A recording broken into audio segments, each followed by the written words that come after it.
गांव का नाम धरमपुरवा था, जो जिले के कोने में पड़ा हुआ एक पुराना गांव था, जहां ज्यादातर लोग खेती या पशुपालन से जुड़े हुए थे। गांव के बीच एक पुरानी चौपाल बनी हुई थी, जहां रात के समय कुछ बुजुर्ग आदमी बैठकर बातें करते थे। आज रात लगभग 10 बजे के बाद भी वहां 3 लोग बैठे हुए थे, जो एक कहानी सुनने के लिए रुक गए थे।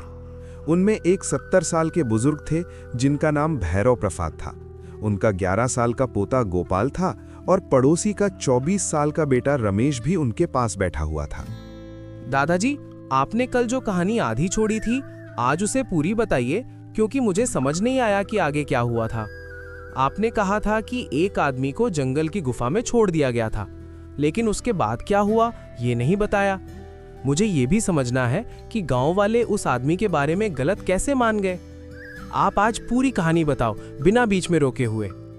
हाँ काका, आप कल बोल रहे थे कि उस गुफा में कोई पुरानी बात भी जुड़ी हुई है जो आम लोग नहीं जानते। मुझे भी लग रहा है कि कहानी में कुछ बड़ा राज है जो आप छुपा कर रख रहे थे। अगर सच में कुछ गलत हुआ था तो उसका असली कारण क्या था ये भी बताना जरूरी है। आप आराम से बताओ, लेकिन इस बार कहानी पूरी होनी चाहिए। ठीक है, आज मैं तुम दोनों को पूरी कहानी बताऊंगा, लेकिन ध्यान से सुनना, क्योंकि ये कहानी सिर्फ एक घटना नहीं बल्कि एक सबक भी है। ये बात लगभग 20 साल पुरानी है, जब धरमपुरवा गांव में एक मुखिया रहता था जिसका नाम हरिराम था। हरिराम के पास पैसा भी था और गांव में उसकी बात भी मानी जाती थी, इसलिए कोई उसके खिलाफ सीधा बोलने की हिम्मत नहीं करता था। उसके घर में एक आदमी काम करता था जिसका नाम श्यामलाल था, और वो लगभग 10 साल से उसके साथ रह रहा था। हरिराम मुखिया श्यामलाल को अपने घर का ही हिस्सा समझता था और उसे अपने बेटे के जैसा मानते हुए हर जिम्मेदारी उस पर भरोसा करके देता था। श्यामलाल रोज सुबह उठकर गायों को चारा देता था, मुर्गियों का ध्यान रखता था और घर के काम भी संभालता था। वो मुखिया के घर में ही रहता था और गांव के लोग भी उसे ईमानदार आदमी के रूप में जानते थे। लेकिन हरिराम का असली बेटा महेश इस बात से खुश नहीं था और उसे लगता था कि उसका पिता उसे कम और श्यामलाल को ज्यादा महत्व देता है। क्या सिर्फ इस वजह से कोई इतना गुस्सा हो सकता है कि किसी की जिंदगी खराब कर दे? महेश ने कभी सीधे अपने पिता से बात करने की कोशिश नहीं की क्या? अगर उसे समस्या थी तो उसे घर के अंदर ही सुलझा लेना चाहिए था। मुझे लगता है यहाँ कुछ और भी चल रहा होगा। महेश ने कई बार अपने पिता से बात करने की कोशिश की थी, लेकिन हरिराम उसकी बात को हल्का समझकर टाल देता था। हरिराम को लगता था कि महेश बिना वजह जल रहा है और श्यामलाल सच में वफादार है। यही बात महेश के अंदर धीरे धीरे जलन बढ़ाती गई और उसकी मां भी इस बात से सहमत थी। दोनों ने मिलकर एक योजना बनाई जिससे श्यामलाल को घर से निकाला जा सके। महेश और उसकी मां ने गांव में धीरे धीरे अफवाह फैलानी शुरू की कि श्यामलाल घर से छोटी मोटी चीजें चुरा रहा है। शुरू में लोगों ने इस बात पर ध्यान नहीं दिया, लेकिन जब बार बार ये बात दोहराई गई तो कुछ लोगों ने इसे सच मान लिया। महेश ने अपने पिता के कान भरने के लिए झूठी कहानियां भी बनानी शुरू कर दी, जिसमें श्यामलाल को दोषी बताया जाता था। हरिराम धीरे धीरे असमंजस में पड़ने लगा और उसका भरोसा कमजोर होने लगा। दादाजी, अगर श्यामलाल सच में ईमानदार था तो उसने अपने आप को बचाने की कोशिश क्यों नहीं की? क्या उसने मुखिया को सच बताया नहीं था? और गांव के लोगों ने उसकी बात सुनने की कोशिश क्यों नहीं की? मुझे समझ नहीं आ रहा कि सब लोग इतनी जल्दी कैसे मान गए। श्यामलाल ने सच बताने की कोशिश की थी, लेकिन जब किसी के खिलाफ अफवाह फैल जाती है तो लोग उसकी बात कम सुनते हैं। हरिराम भी उस समय सच और झूठ के बीच फंस गया था और उसने तुरंत फैसला लेने का सोचा। महेश ने उसे और भड़का दिया और कहा कि अगर अभी कदम नहीं उठाया गया तो नुकसान बढ़ सकता है। इसी दबाव में आकर हरिराम ने एक गलत फैसला ले लिया जो आगे चलकर सब पर भारी पड़ा। एक रात हरिराम ने श्यामलाल को बुलाया और बिना पूरी बात समझे उसे जंगल की तरफ ले जाने का फैसला किया। गांव के कुछ लोग भी उनके साथ गए, लेकिन किसी ने भी श्यामलाल का पक्ष लेने की हिम्मत नहीं की। जंगल के बीच एक पुरानी गुफा थी, जिसके बारे में गांव के बुजुर्ग लोग अजीब बातें करते थे। हरिराम ने बिना किसी और सोच के श्यामलाल को वहीं छोड़ दिया और सब लोग वापस गांव आ गए। मतलब बिना किसी सबूत के उस आदमी को जंगल में छोड़ दिया गया? किसी ने भी ये नहीं सोचा कि वहां उसके साथ क्या हो सकता है? और आप कह रहे हो कि उस गुफा के बारे में पहले से अजीब बातें चलती थीं। तो फिर हरिराम ने ऐसा जोखिम क्यों लिया? यही सबसे बड़ी गलती थी जो उसने की, और इसका नतीजा उसने बाद में भुगता। उस गुफा के बारे में कहा जाता था कि वहां कई सालों से एक औरत की आत्मा भटकती है। कोई पक्का सबूत नहीं था, लेकिन कुछ पुराने लोगों ने अजीब घटनाएं देखी थीं। उस रात जब श्यामलाल को वहां छोड़ा गया, तब किसी ने नहीं सोचा कि सच में क्या हो सकता है। उस रात के बाद श्यामलाल कभी गांव वापस नहीं आया और धीरे धीरे लोग उसे भूलने लगे। लेकिन कुछ दिन बाद गांव में अजीब घटनाएं शुरू हो गईं, जो पहले कभी नहीं हुई थीं। हरिराम के घर के आसपास रात के समय कुछ आवाजें सुनाई देने लगीं और घर के लोग बेचैन रहने लगे। महेश और उसकी मां को भी लगने लगा कि उनसे कोई बड़ी गलती हो गई है, लेकिन अब सब कुछ हाथ से निकल चुका था। दादाजी, क्या वो भूतनी सच में थी और उसने श्यामलाल को मार दिया था?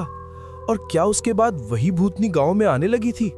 मुझे लग रहा है कि कहानी अब और डरावनी होने वाली है। अब जल्दी बताओ आगे क्या हुआ। जो आगे हुआ उसने पूरे गांव को हिलाकर रख दिया था, और लोगों को समझ आ गया था कि गलत फैसले का क्या नतीजा होता है। उस गुफा में क्या हुआ और कैसे श्यामलाल की मौत हुई, ये बात बाद में सामने आई। लेकिन उससे भी ज्यादा खतरनाक बात ये थी कि उस रात के बाद वो चीज गांव तक पहुंच गई थी। अगर तुम दोनों सुनने के लिए तैयार हो तो मैं आगे की कहानी बताऊंगा। दादाजी, अब आप रुकना मत और सीधे बताइए कि गुफा के अंदर उस रात क्या हुआ था। मुझे जानना है कि श्यामलाल ने वहां क्या देखा और उसके साथ क्या हुआ। आपने कहा था कि बाद में कुछ लोगों को सच्चाई का पता चला था, तो वो कैसे पता चला? कृपया पूरी बात साफ तरीके से बताइए ताकि कोई शक ना रहे। मुझे भी ये जानना है कि गुफा की बात सिर्फ अफवाह थी या सच में वहां कुछ था। अगर श्यामलाल वहां मरा तो किसी को उसका सबूत कैसे मिला? और जो घटनाएं गांव में शुरू हुई थीं, उनका सीधा संबंध उसी रात से था या नहीं? आप धीरे धीरे पूरी कड़ी जोड़कर बताइए ताकि समझ में आए। उस रात जब श्यामलाल को गुफा में छोड़ा गया, तब वह काफी देर तक बाहर निकलने का रास्ता ढूंढता रहा। गुफा अंदर से गहरी थी और उसमें कई संकरे रास्ते थे जिनमें कोई भी आसानी से भटक सकता था। शुरू में उसे लगा कि सुबह होने तक वह किसी तरह बाहर निकल जाएगा, लेकिन धीरे धीरे उसे एहसास हुआ कि वह फंस चुका है। रात बढ़ने के साथ उसे गुफा के अंदर कुछ ऐसी आवाजें सुनाई देने लगीं जो किसी इंसान की नहीं लग रही थीं। श्यामलाल ने पहले उन आवाजों को नजरअंदाज करने की कोशिश की, लेकिन वे आवाजें धीरे धीरे उसके पास आती हुई महसूस होने लगी। गुफा के अंदर से जैसे किसी के चलने की आहट आती थी और फिर अचानक सब कुछ शांत हो जाता था। कुछ समय बाद उसे लगा कि कोई उसे देख रहा है, लेकिन उसे कोई दिखाई नहीं दे रहा था। वह डर के कारण एक जगह बैठ गया और सुबह होने का इंतजार करने लगा।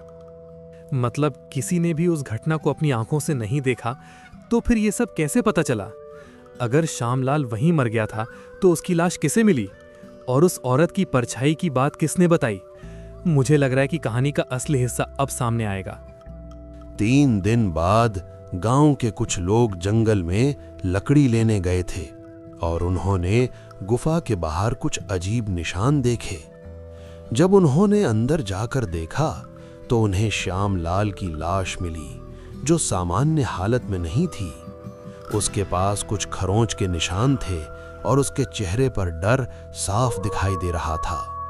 उन्हीं लोगों में से एक बूढ़ा आदमी था जिसने पहले भी उस गुफा के बारे में बातें सुनी थीं, और उसने बाकी सबको पूरी बात बताई। गांव में जब ये खबर पहुंची तो सभी लोग डर गए और हर कोई इस घटना के बारे में अलग अलग बातें करने लगा। कुछ लोग इसे दुर्घटना मान रहे थे, जबकि कुछ लोग इसे किसी अनजानी शक्ति का काम बता रहे थे। हरिराम को जब ये पता चला तो वो अंदर से हिल गया, क्योंकि उसने बिना सोचे समझे एक बड़ा फैसला लिया था। महेश और उसकी माँ भी चुप हो गए, क्योंकि उन्हें अपने किए पर पछतावा होने लगा था। दादाजी, क्या इसके बाद सब कुछ खत्म हो गया था या फिर कुछ और भी हुआ था? अगर श्यामलाल मर गया था तो उसकी आत्मा का क्या हुआ? और जो भूतनी थी, क्या वो वहीं रह गई या फिर गांव में आ गई? मुझे लग रहा है कि कहानी अभी खत्म नहीं हुई है।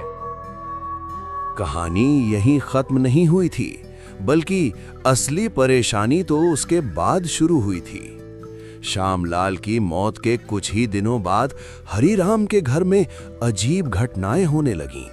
रात के समय घर के अंदर कदमों की आवाज सुनाई देती थी, जबकि कोई चल नहीं रहा होता था। सबसे ज्यादा असर महेश और उसकी मां पर पड़ने लगा था, जैसे कोई उन्हें देख रहा हो। क्या इसका मतलब ये था कि श्यामलाल की मौत के बाद वो चीज उनके घर तक पहुंच गई थी? और क्या ये सब सिर्फ डर था या सच में कुछ उनके साथ हो रहा था? अगर स्थिति इतनी खराब हो गई थी तो उन्होंने क्या कदम उठाया? मुझे लगता है कि अब कोई बड़ा फैसला लिया गया होगा। आखिरकार हरिराम ने अपनी गलती मान ली और गांव के कुछ पुराने लोगों को बुलाकर सलाह ली। उन्होंने तय किया कि गुफा में जाकर सच का सामना करना ही पड़ेगा, तभी ये सब खत्म होगा। लेकिन जो लोग वहां गए, उनके साथ क्या हुआ और क्या सच में सब खत्म हुआ, ये बात आसान नहीं थी। अगर तुम दोनों सुनना चाहते हो तो मैं आखिरी हिस्सा भी बता सकता हूँ, जिसमें सब कुछ साफ हो जाएगा। दादाजी, अब आखिरी हिस्सा जल्दी बताइए, क्योंकि अब जानना जरूरी है कि आखिर सब खत्म हुआ या नहीं। अगर गुफा में वापस गए थे तो वहां क्या हुआ और क्या किसी ने उस चीज का सामना किया? मुझे लगता है कि गुफा में जाना आसान नहीं रहा होगा, क्योंकि वहां पहले ही एक मौत हो चुकी थी। अगर गांव के लोग फिर भी गए तो जरूर उनके पास कोई मजबूत वजह रही होगी।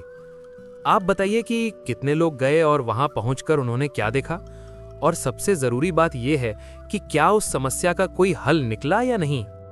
हरिराम ने अपनी गलती मानकर गांव के 4 बुजुर्गों के साथ गुफा में जाने का फैसला किया। उनके साथ महेश भी गया, क्योंकि वो खुद देखना चाहता था कि सच्चाई क्या है। सब लोग रात के समय ही वहां पहुंचे, क्योंकि उनका मानना था कि उसी समय सच सामने आएगा। क्या उस समय भी उन्हें कोई दिखाई दिया या सिर्फ आवाजें ही आ रही थी?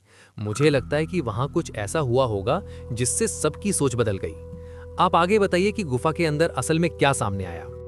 गुफा के अंदर जाने के बाद उन्हें एक जगह श्यामलाल की पुरानी निशानियां मिली, जिससे ये साफ हो गया कि वही जगह आखिरी थी।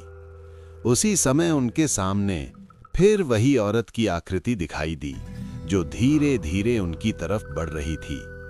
इस बार सब ने उसे देखा और कोई भी ये नहीं कह सका कि ये सिर्फ भ्रम है। महेश ने वहीं खड़े होकर कहा कि उसने झूठ फैलाया था और श्यामलाल को फंसाया था। हरिराम ने भी स्वीकार किया कि उसने बिना जांच किए एक निर्दोष आदमी को सजा दी। जैसे ही ये बात कही गई, गुफा के अंदर की आवाजें और तेज हो गईं और माहौल और गंभीर हो गया। वो आकृति कुछ देर तक वहीं रही और फिर धीरे धीरे पीछे हटने लगी। दादाजी, क्या इसका मतलब ये था कि वो चीज सच जानना चाहती थी? और क्या उनके सच बोलने के बाद सब कुछ ठीक हो गया था? अगर वो पीछे हट गई तो क्या खतरा खत्म हो गया था? मुझे समझ नहीं आ रहा कि ये सब कैसे खत्म हुआ। उस रात के बाद गुफा के अंदर कोई और घटना नहीं हुई और सब लोग सुरक्षित बाहर आ गए। गांव लौटने के बाद हरिराम ने खुलेआम अपनी गलती मानी और श्यामलाल के बारे में सच सबको बताया। महेश और उसकी मां ने भी अपनी गलती स्वीकार की और उसके लिए पछतावा जताया। इसका मतलब ये हुआ कि डर से ज्यादा खतरनाक झूठ और गलत फैसला होता है। अगर शुरुआत में ही सच सामने आ जाता तो शायद ये सब नहीं होता। ये कहानी सच में सोचने पर मजबूर करती है कि किसी के साथ अन्याय कितना बड़ा परिणाम ला सकता है।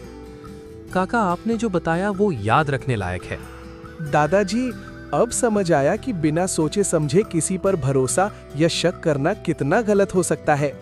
मुझे ये कहानी डरावनी से ज्यादा सिखाने वाली लगी। मैं आगे से ऐसी बातों को हल्के में नहीं लूंगा। आपने जो बताया वो मुझे हमेशा याद रहेगा। यही इस कहानी का असली मतलब है कि जल्दबाजी में लिया गया फैसला कभी-कभी पूरी जिंदगी बदल देता है। किसी के बारे में सुनकर तुरंत विश्वास करना सही नहीं होता जब तक सच्चाई पूरी तरह सामने ना आ जाए। जो हुआ उसे बदला नहीं जा सकता, लेकिन उससे सीखा जरूर जा सकता है। अब देर हो रही है, इसलिए आज की बात यहीं खत्म करते हैं। ऐसी ही वीडियो के लिए सब्सक्राइब कीजिए